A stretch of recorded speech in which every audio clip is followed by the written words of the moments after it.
결정하는 순서를 알려줬어요. 맞죠? 이제 이 순서를 알려줬는데 사실은 산화수를 구하는 공식이 있어요.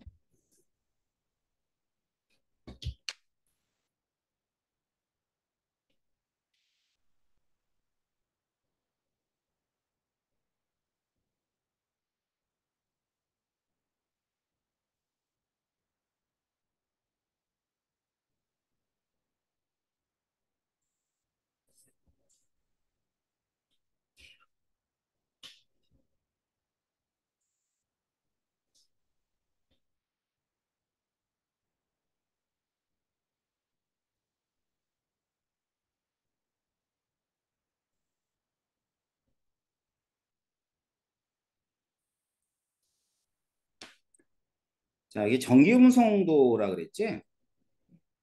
자, 전기음성도는 3단 안에 나오는 얘기야. 그러니까 원자들이 전자를 끌어당기는 상대적인 세기를 뜻하는 거거든.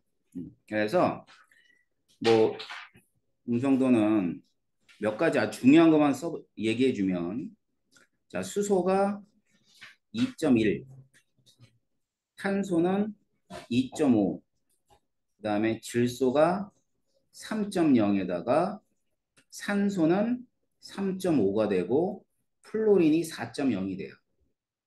이것만 알아도 뭐 대략 문제 그 산화수를 결정할 수 있어요.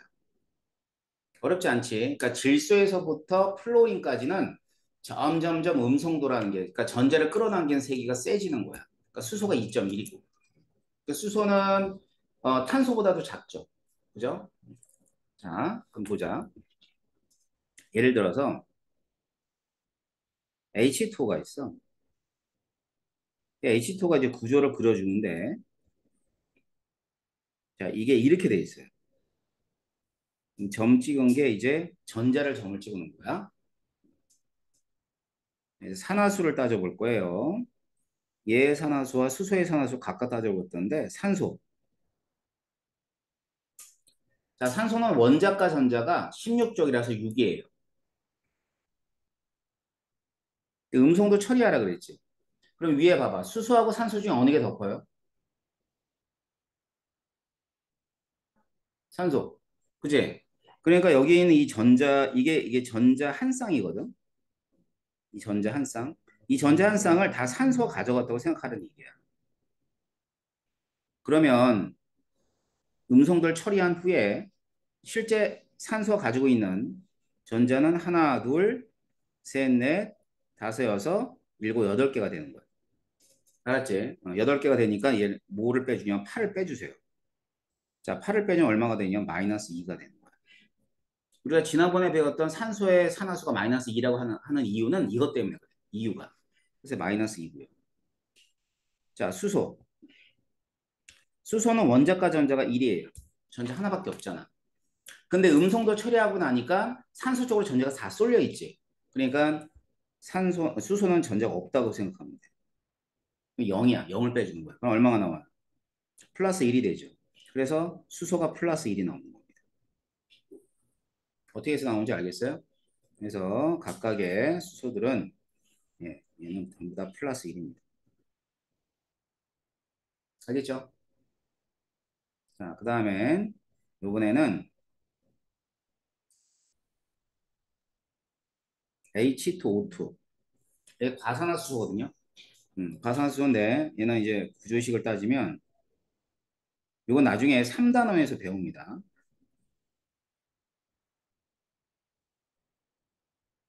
이렇게 돼 있어요. 그러면 수소랑 산소랑 이제 전기음성을 이용해서 산화수를 계산해 보면 산소가 있어요. 원자과 전자가 6이에요. 자, 그러면은 이때 전자는 이렇게 가져가요. 근데 이때는 둘 중에 하나만 질 거예요. 그러면은 몇 개가 될 거냐면 자, 하나, 둘, 셋, 넷, 다섯, 여섯, 일곱 개가 됩니다. 알았지? 그래서 얘를 갖다 이제 7을 빼줘요. 7을 빼주면 뭐가 되냐면 마이너스 1이 나옵니다. 그래서 이산소는 마이너스 1인 거죠. 자, 수소는 안 해도 되겠지. 다 뺏겼으니까. 수소는 다 얼마가 돼? 플러스 1이 되는 거죠. 자, 그런 식으로 하게 되면 이때 이제 왼쪽, 오른쪽 산수 전부 다 마이너스 1이고 수소가 플러스 1이 나옵니다. 그럼 하나만 더 해볼게.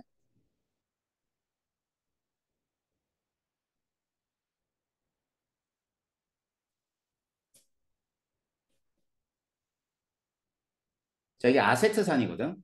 이 아세트산은 구조가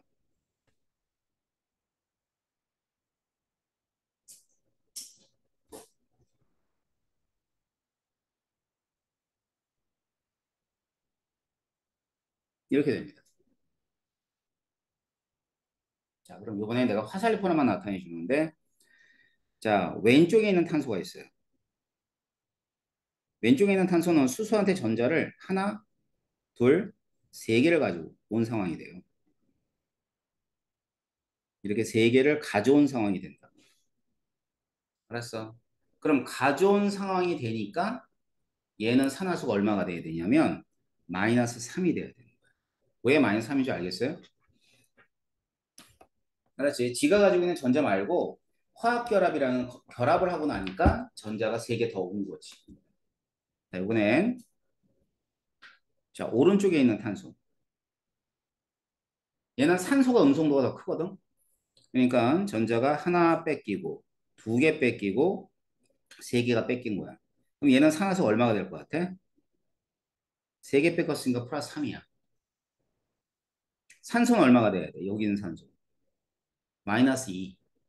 알겠지? 왜 두 개 가져왔잖아. 자, 그 다음 여기 있는 산소도 이렇게 두 개를 가져왔으니까 뭐 얼마가 되겠어? 마이너스 2가 되고 수소는 전부 다 플러스 1이 돼. 이해됩니까? 그래서 이제 전기 음성도라는 개념을 이해를 하면 그 전기 음성도에 의해서 산화수가 결정된다고 생각하면 됩니다. 아셨죠? 자, 그래서 이제 지난 시간에는 이제 산화수에 관한 얘기를 봤어요.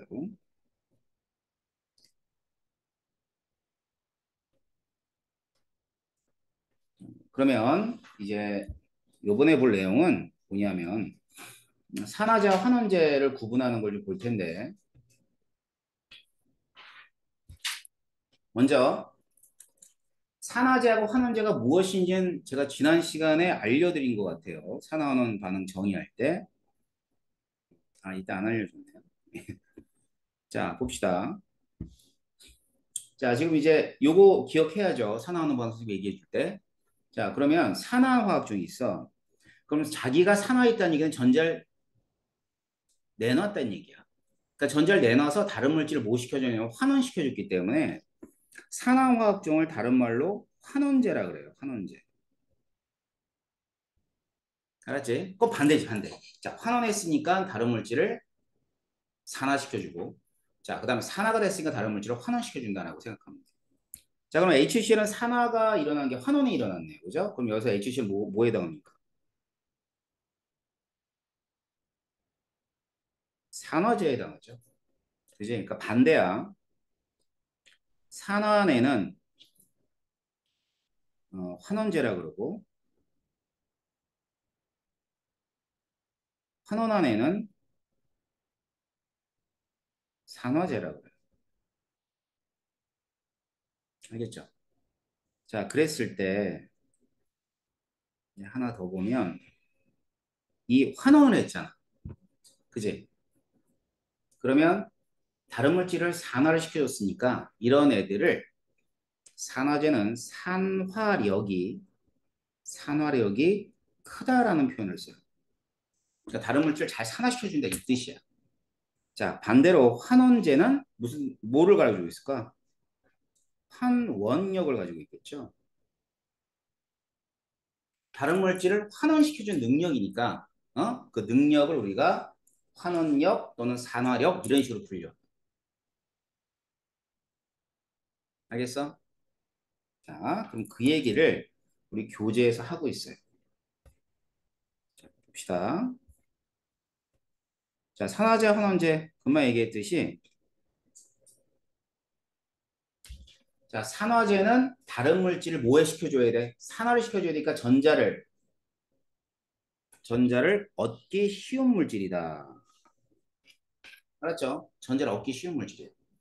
그럼 전자를 얻기 쉬운 물질은 주로 비금속들. 금속은 전자를 잃기 쉬워요, 오히려. 알겠어? 자, 그럼 전자를 얻어오려면 내가 지금 전자가 많이 있어야 돼, 적게 있어야 돼. 전자를 가지고 오는 거지, 지금. 산화제는. 맞잖아. 자, 산화제는 다른 물질을 모해시켜줘야 된다고. 산화시켜주려면 자기가 전자를 뺏어와야 돼. 얻어와야 돼. 자, 얻어오려면 자기가 전자를 많아야 될까? 전자가 적어야 될까? 전자가 적어야지. 아, 니들이 배가 고파야 밥을 먹잖아. 배가 부르면 밥을 안 먹지. 그러니까 전자가 많은데 전자를 더 가져오지도 않아. 전자가 모자른 애들이 전자를 가져와. 알았어? 그럼 전자가 모자른 상태의 산화수는 플러스 산화수로 가져. 알았지? 그럼 플러스는 우리가 흔히 뭐라 그래? 크다라는 표현을 쓰죠. 그래서 산화수가 큰 애들일수록 좋은 산화제로 작용해요.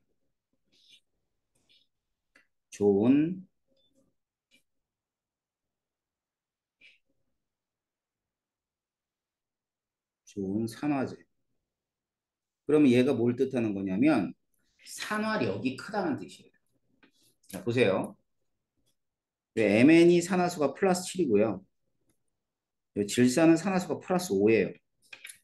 이런 애들이야, 주로. 뭐 플러스 6, 플러스 5, 플러스 7 이렇게 가지고 있는 애들은 굉장히 다른 물질한테 전자를 잘 뺏어옵니다. 알았어요? 자, 환원제. 환원제는 지가 전자를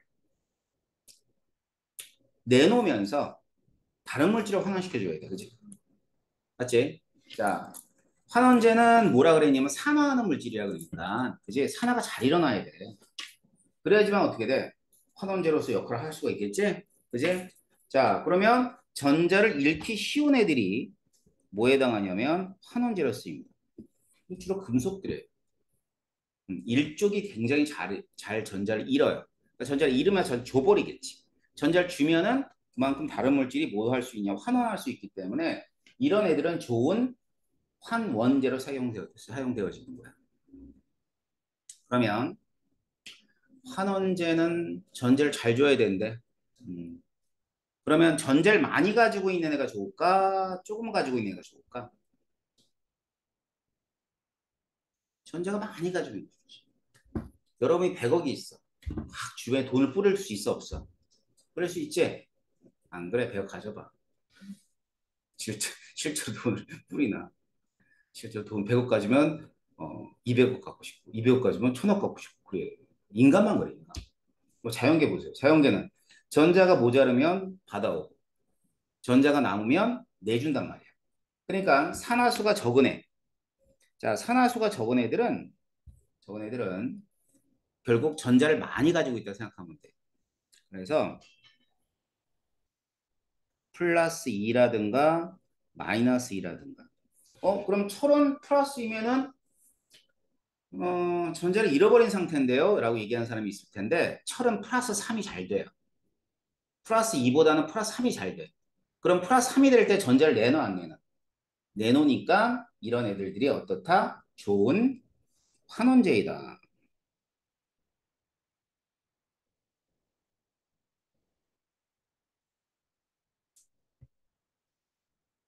자, 산화제, 환원제 헷갈리지? 그지? 그러니까 한번 보고 또 보고 그래야 돼요. 자, 그럼 봅시다. 자, 상대적 색이 뭐냐? 상대적 색이. 자, 일단 밑에 있는 거는 이제 다 산화 환원을 결정했어요. 음,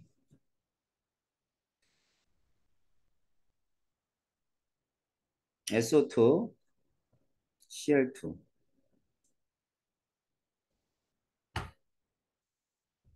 음, SO2가 여기서는 뭘 쓰였냐면 환원제로 쓰였죠. 맞죠? 산화수가 증가했으니까 산화했으니까 환원제. 그러면 환원력은 SO2하고 CL2 중엔 당연히 SO2가 큰 거죠.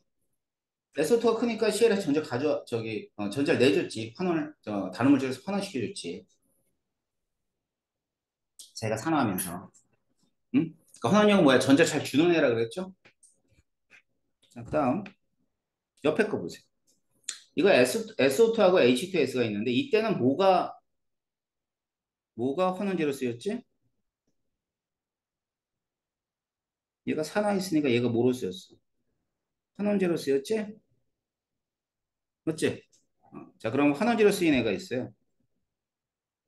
그럼 환원제는 H2S요. 그럼 환원역은 H2S하고 SO2 중에 어느 게 더 커요?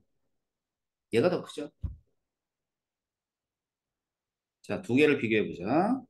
그러면 환원력이 제일 큰 건 뭐예요? H2S가 제일 크죠. 그 다음에 SO2가 그 다음이지. 그 다음 뭐야? Cl2가 되겠죠. 알았어. 그러면 산화력은 H2S, SO2, Cl2. 이 중에 뭐가 산화력이 제일 큰 거야? 그렇지. Cl2가 제일 큰 거야. 자, 이걸 상대적 비색이라고 그래요. 상대적 비색. 그러니까 항상 뭐 예를 들어 SO2가 환원제로만 쓰이는 게 아니라 어떤 경우에는 어, 산화제가 될 수도 있다는 뜻이에요. 알았어. 그러면 주어진 반응을 보고 여러분이 판단만 잘하면 돼. 헷갈리지 않고. 알겠지?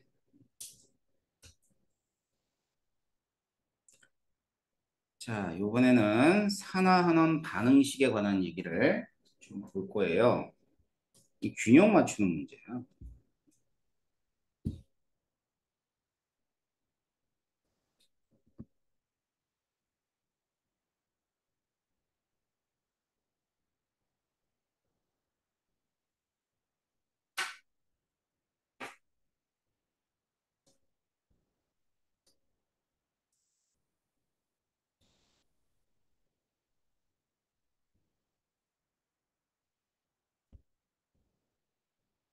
산화하는 균형 맞추기. 근데 4단원 끝나면 우리 어디 할까? 쉬운 단원 할까? 어려운 단원 할까?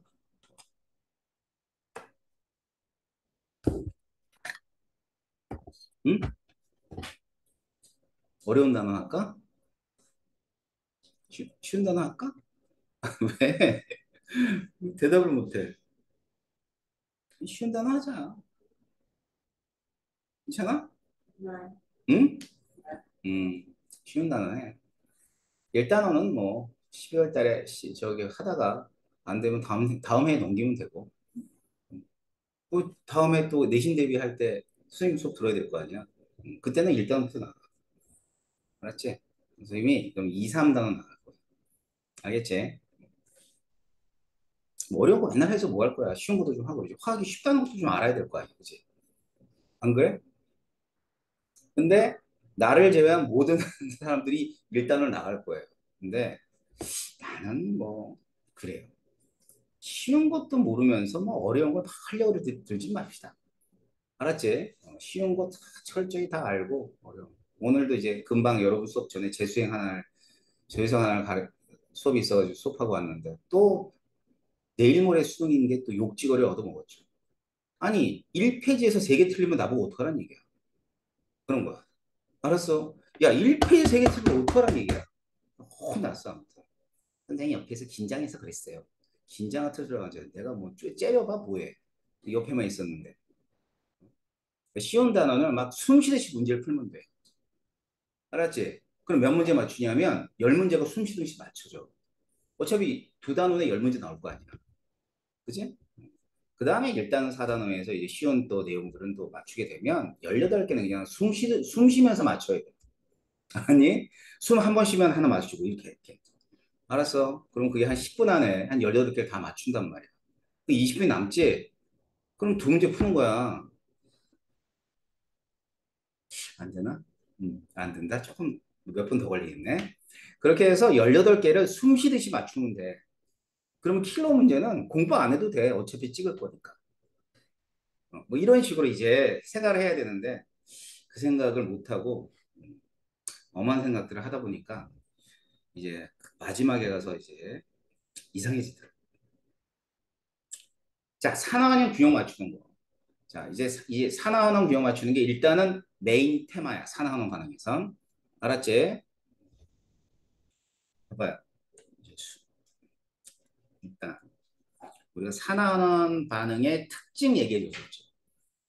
일단은 산화환원 반응은 동시에 일어나며 잃은 전자의 몰수와 얻은 전자의 몰수가 같다 그랬지. 맞지? 그래서 잃은 잃은 전자의 몰수. 자, 전자를 잃으면 산화수가 증가를 해요. 그러면 잃은 전자의 몰수는 증가한 산화수와 같아요. 자, 전자를 얻었다 그랬죠? 얻은 전자의 몰수. 그럼 얘는 뭐냐면 감소한 산화수와 같은 얘기예요. 그럼 결국 이런 거네. 모든 산화하는 반응은 잃은 전자의 몰수와 얻은 전자의 몰수가 같다는 얘기는 증가한 산화수와 감소한 산화수가 어떻다는 얘기냐면 같다는 뜻이겠죠. 그렇지 않겠어요? 자, 이걸 이용해서 일단 첫 번째는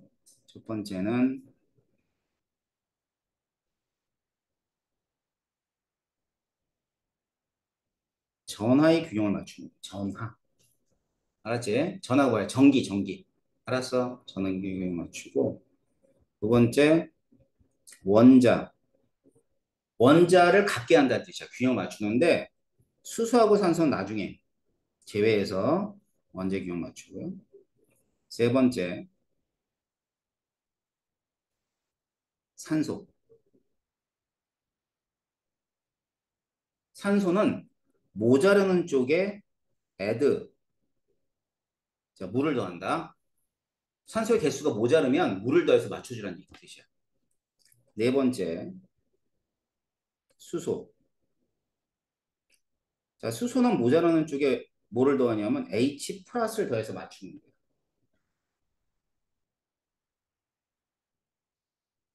해봐야죠.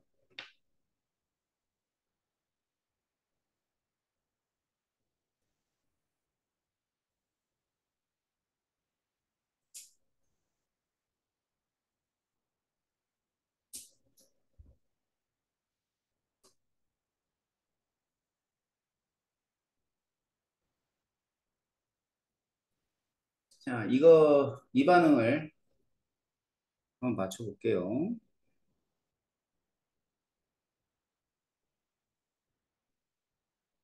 자, 먼저 산화수들. MnO4- Mn의 산수가 얼마예요? 7. 얘는 2, 2, 4. 플러스 4. 이렇게 됩니다. 자, 먼저 Mn부터.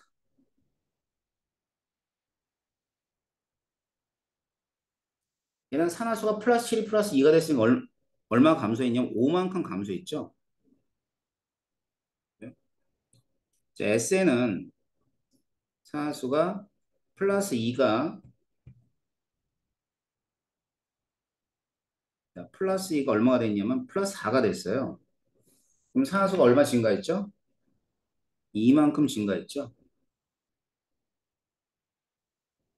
자, 그럼 이게 플러스 2는 잃은 전자고 마이너스 5는 얻은 전자가 돼. 서로 같아지려면 어떻게 해주면 될까? 그 뭐래 최소 공배수인가? 그런 거 있지. 그런 거 알아? 그럼 여기다 뭐 곱하면 돼? 음. 여기다가는 5. 자, 그러면 잃은 전자, 얻은 전자. 증가한 산화수, 감소한 산화수 맞췄죠? 그죠? 그럼 두 번째가 뭐였어? 원자. 수소, 산소를 제외하고 원자 맞춰. 자, Mn 두 개 맞죠? Sn 다섯 개씩 다 맞아요. 그럼 산소 맞추면 돼.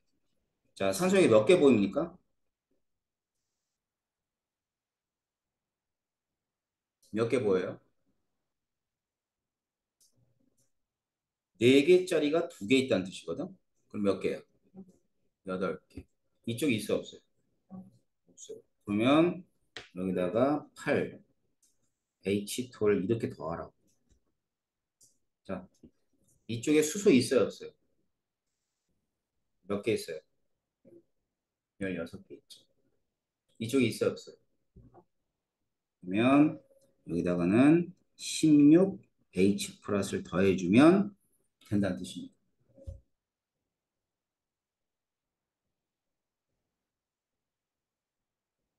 알겠어요?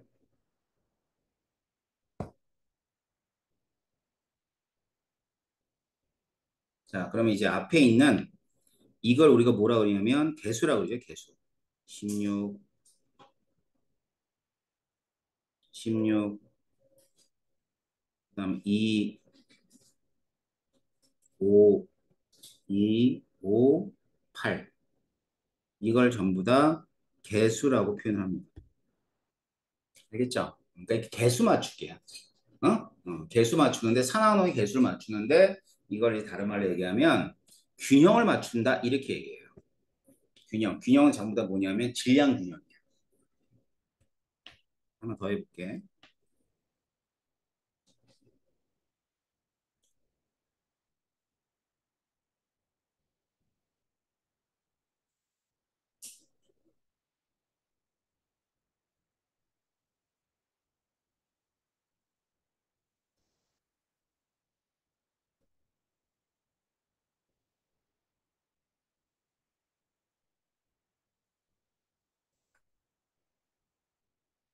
자, 이걸 한번 해보세요.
잘 나와요? 잘 안 되지?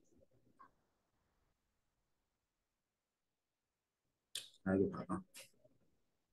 이 플러스 2, 요게 이제 얘기 중요해. 이 플러스 6. 요까지 구했어? 일단 여기까지는 구해야죠. 그지? 자, 산화수가 FE는 FE 2 플러스에서 1만큼이 증가를 했어요. 자, 크롬을 잘 봐. 플러스 3이죠. 자, 크롬은 말이야. 플러스 6이 플러스 3이 됐어. 3만큼 감소했는데 여기 크롬이 두 개잖아. 이 두 개가 각각이 플러스 6이잖아. 그지? 그러니까 여기는 2를 해놓고 일단 전체적으로 산화수는 마이너스 6이 된 거야. 이걸 해주고 가야지, 맨 처음. 이 전화 비용 맞출 때 이걸 먼저 해줘야 돼. 그러면 저기 플러스 6이 되면 되니까 여기다 6을 곱해. 이렇게. 알겠지? 자, 6을 곱했지? 그럼 6을 곱하고 나서 그 다음에는 이제 원자수. 자, F 6개, 요도 6개. 자, 크롬은 몇 개 몇 개냐면 두 개, 두 개야. 다 맞았잖아. 그러니까 산소 맞추면 돼. 산소가 7개 있는 거 보이지? 이 중에 하나도 없잖아. 그러니까 어떻게 해주냐면 7H2를 해주고 수소 있죠? 응? 자, 수소가 14개가 있어요. 그런데 왼쪽에 없잖아, 수소가. 그러니까 어떻게 해주면 되겠어? 14H 플러스를 여기다 더해주면 돼. 그럼 이게 전체적으로 균형이 맞는 겁니다. 이해됩니까? 그럼 이걸 왜 해야 되냐면 일단은 앞에 있는 이 숫자가 산화한 물질과 환원한 물질이 있으면 걔네들이 뭐에 해당하냐면 몰수비에 해당해요. 몰수비. 알겠어? 자, 그럼 이거 봐봐. 철이 있어. Fe 플러스가. 얘 육모를 모두 반응하기 위해선 중크롬산 이온이 몇 몰 필요해요? 1몰이 필요하죠. 그지? 그럼 얘들은 각각 몇 대 몇으로 반응하면 6대 1로 반응하는 거야. 알았어? 자, 그럼 보자고요. 예를 들어서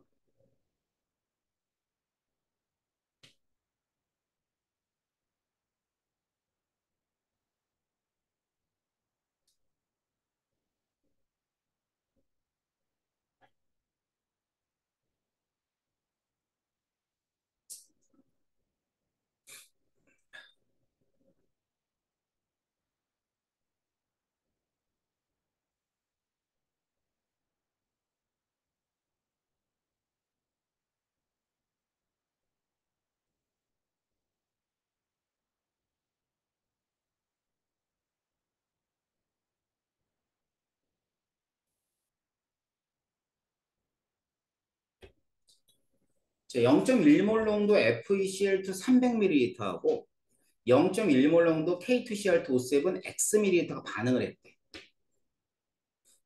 그래서 이제 뭐 한 거냐? 완전히 다 이제 반응했겠죠. 그랬을 때 X가 얼마인지 물어보는 문제야. 이제 반응이 완결된 거야. 알았지? 산화하는 반응이 끝났다 이 말이에요.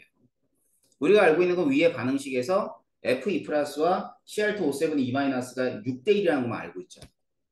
이제 그리고 우리 농도 배웠니 안 배웠니? 몰농도 배웠나 안 배웠나? 배웠어. 가르쳐 줬잖아. 이 몰농도가 있으면 이제 몰농도가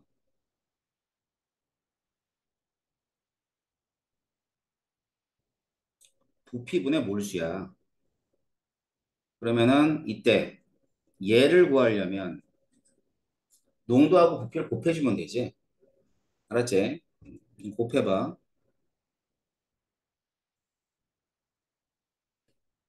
0.1에다가 곱하기 300. 자, 옆에 있는 거. 예. 0.1에다 곱하기 x.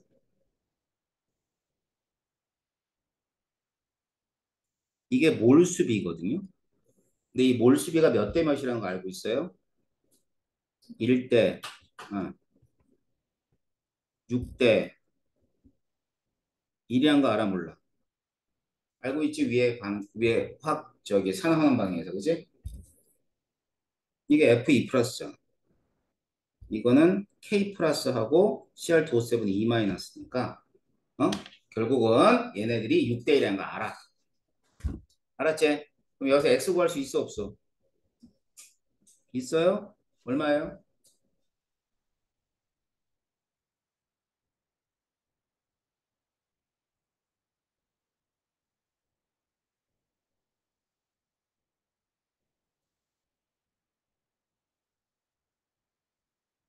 얼마? 얼마? X는 50 나와요? 네. 이렇게 구하는 거야. 뭐 어려운 거 뭐 있어. 알겠지? 그래서 이게 결국 뭐에 해당하냐면 양적 관계라는 거예요. 그 양적 관계가 1단원에만 나오는 게 아니라 2단원에서 나오는 지금 배운 산화하는 방에서. 알겠지? 자, 그래서 산화하는 균형 맞추는 문제와 이 산화하는 균형이 어디에 쓰이는가를 본 거야. 어? 왜 맞춰야 되는 걸 본 거지. 점점 어려워지고 있어, 산화하는 반응이. 그래서 여기 보면은 이제 선생님 이제 균형 맞춘 거고 뭐 나옵니까? 양적 관계에 관한 얘기가 나오죠. 알았지? 여기는 CR2O7E-가 아니라 어, MnO4- 를 가지고 양적 관계를 설명하고 있습니다. 그러면은 지금 이 앞에 있는 숫자가 5고 뒤에 있는 숫자 1이에요. 그럼 얘들은 몇 대 몇으로 반응한다? 5대 1로 반응한다는 걸 알아야 되겠지. 알았어. 그래서 1몰의 MnO4- 완전히 산화시키는 필요한 Fe 플러스는 5몰의 이 뜻입니다. 됐나요? 자, 그래서 이제 우리는 산화 균형법 맞추는 것까지 봤고요. 응? 이제 하나를 더 볼 건데요. 그게 뭐냐면 금속의 반응성에 관한 얘기를 볼 겁니다. 자, 이거 이제 얼마 전에 봤던 시험에서 이 비슷하게 나왔을 거야. 그지? 근데 이게 고2에도 나오는데 좀 더 어렵게 나와. 근데 기본은 우리가 그 통합과에서 배웠던 금속과 금속 이온 간의 반응이야. 알겠지? 아, 이거 할 테니까 좀 쉬었다가 할 거예요. 힘들죠? 좀 쉬세요, 쉬.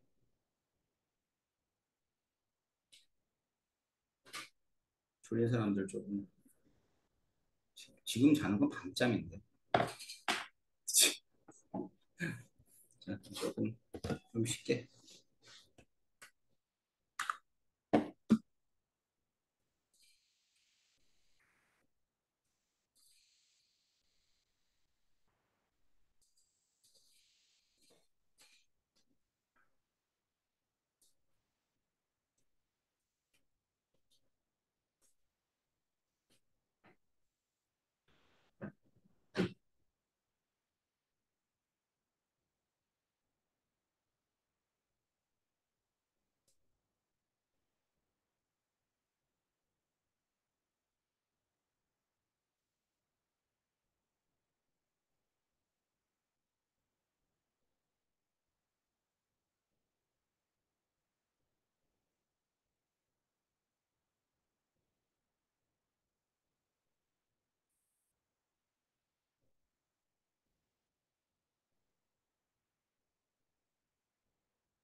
자, 이제 하실까? 나머지.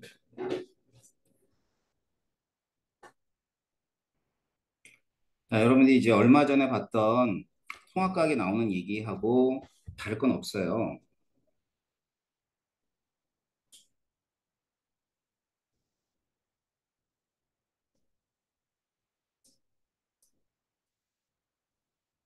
자, 금속의 반응성이라고 그러죠. 안 해준 거, 안 했지? 금속의 반응성. 다른 말로 뭐라 그러냐면, 이온화 경향이라 그래요.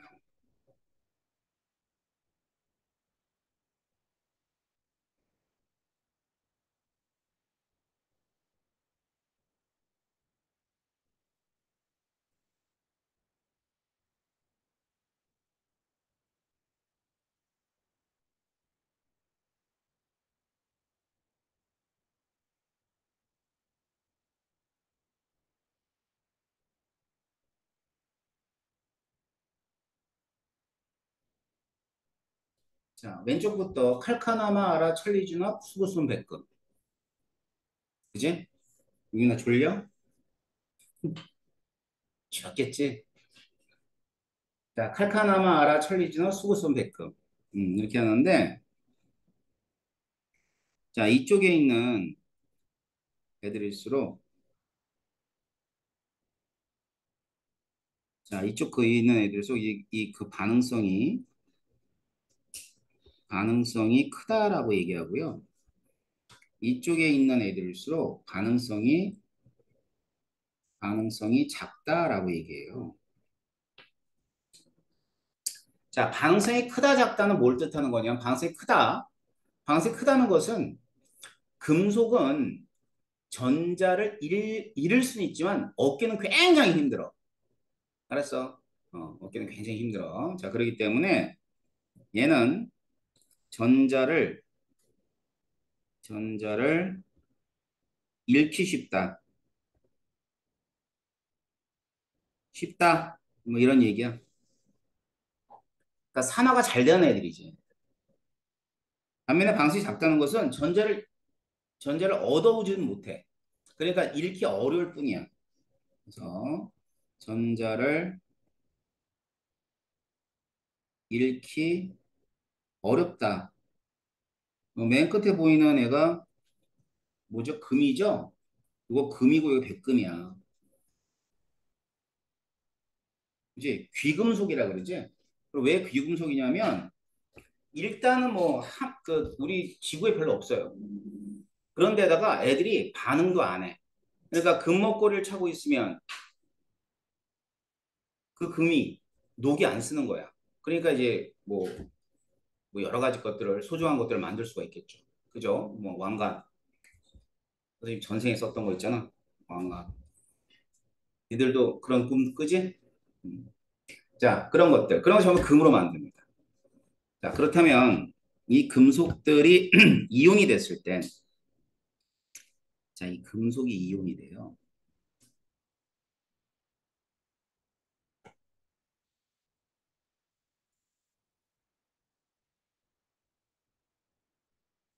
이온이 되면 이렇게 되거든.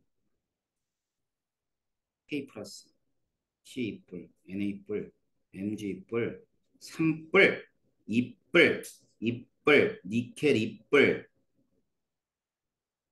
수소는 H뿔.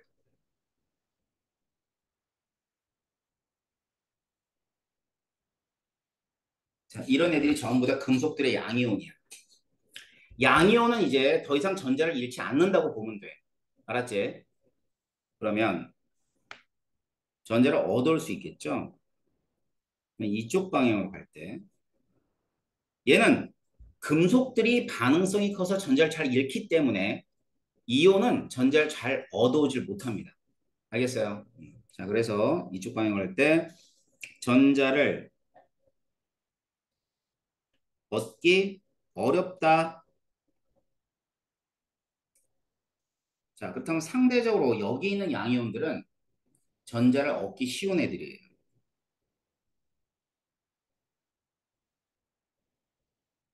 얻기 쉽다. 알았지? 그럼 봐봐. 얘하고 얘가 같이 있으면 별 반응이 안 일어나. 니켈과 니켈 이온이니까. 그지? 그러면은 여기 있는 여기 있는 애들하고 여기 있는 애들이 만났다고 하자. 그럼 반응하겠어 못하겠어?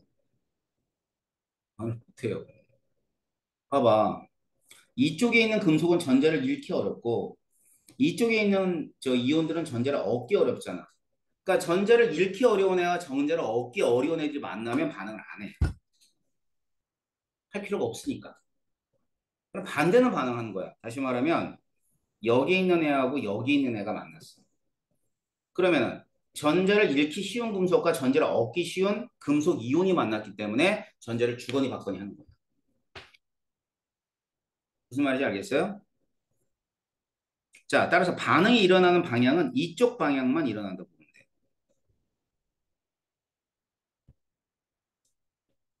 알았지? 이제 아주 단순한 반응부터 좀 볼게. 이 수소 있죠, 수소. 자, 이쪽에 있는 애하고 이쪽에 있는 금속은 반응할 수 있어, 없어? 반응할 수 있죠. 이쪽 방향만 반응한다 그랬잖아. 잘 봐, 그러면. 자, 보세요. 마그네슘이 있는데 산수용액에 산에는 H 플러스가 있잖아. 그지? 반응해야 안 해? 해요. 그러면 마그네슘이 산화되면서 뭘 내놓습니까? 수소를 내놓죠. 그지? 자, 그런데 요번에는 구리가 산수용액에 들어갔다고 하자. 그럼 보세요. 자, 구리가 어디에 들어가 있다고요? 산수용액에 들어가 있다고요. 그럼 구리가 산수용액에 들어가면 이렇게는 반응할까 안 할까? 아, 그렇지. 안 하는 거야. 이제는 안 하는 거야. 알았어. 그래서 이거는 반응을 하지 않아요. 이해됩니까? 어느 방향으로 될지? 자, 또 해볼게.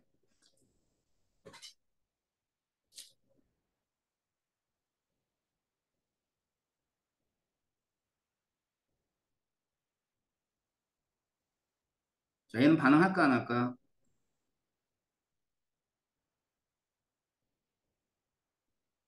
아이언하고 구리 2 플러스. 응? 오케이. 반응하죠? 그죠? 반응합니다. 얘는 GN2 플러스로 산화하고 구리는 이렇게 환원하게 돼 있단 말이에요. 그래서 이 반응한 걸 통해서 또 거꾸로 뭘 할 수 있냐면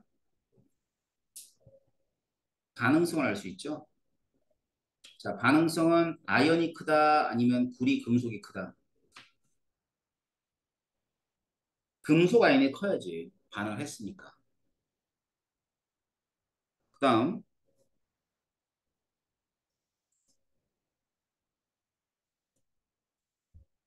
이번엔 구리하고 에이지 플러스가 있어요. 반응해야 안 해요? 반응하죠. 자, 봐. 다시. 자, 구리하고 에이지 플러스. 자, 상대적으로 구리는 전자를 잃기 쉽고 은이온은 전자를 얻기 쉽잖아. 그러니까 반응을 하는 거야. 알았죠?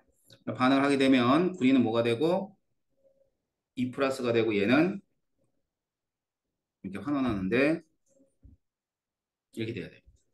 그러면 이제 반응성이 어떻게 되냐면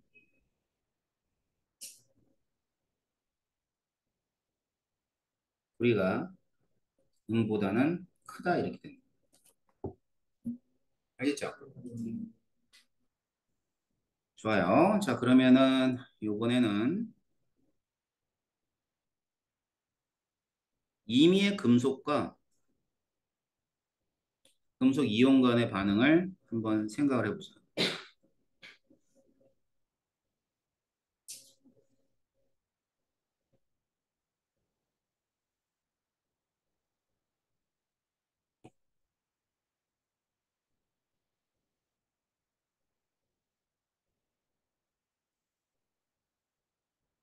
음, B 플러스가 있고요. A가 있어요.